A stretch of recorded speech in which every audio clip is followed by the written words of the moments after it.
Esportiva do estado do Ceará.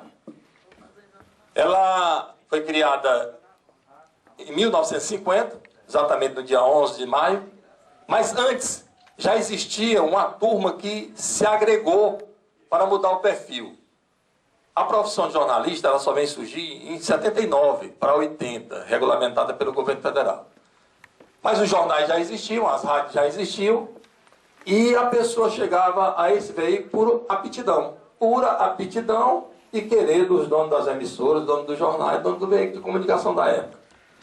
Em 1940 chega o rádio no Ceará, começa a se organizar, cria-se alguns departamentos acanhadamente de esporte e é criada a CDC, que é a Associação dos Cronistas Desportivos do Ceará. A CDC que em seguida vem em 50 a APCDE, que está até hoje, que ela virou profissional, com registro em cartório e tudo mais direito.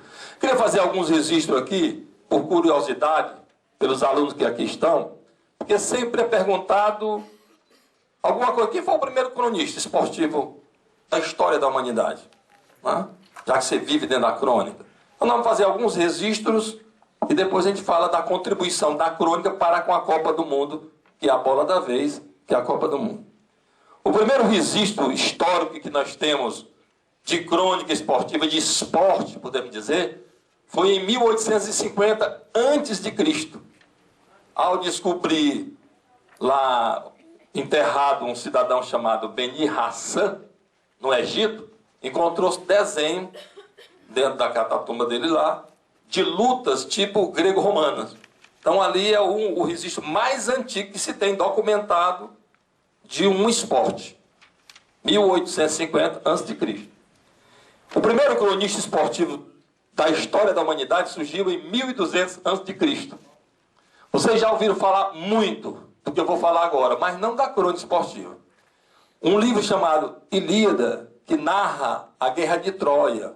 E daí vem aquele velho pensamento do presente grego. Lembra da história do cavalo de pau, cheio de soldadinho dentro, lembra? Exatamente. Aí há o presente grego, né? Aquele presente que, ao invés de ajudar, vai prejudicar. Pois essa Ilíada, esse livro, narra esta guerra, Guerra de Troia.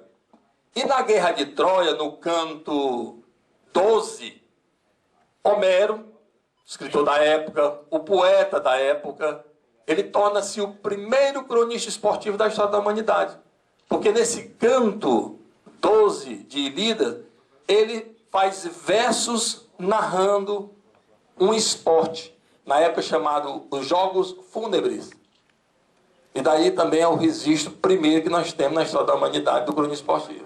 Então, Homero, nesse livro Ilíada, narrando a Guerra de Troia, lá nesse canto 12, ele fala sobre o primeiro jogo e ele cria versos para narrar esses jogos. Daí é caracterizado como o primeiro cronista esportivo da humanidade.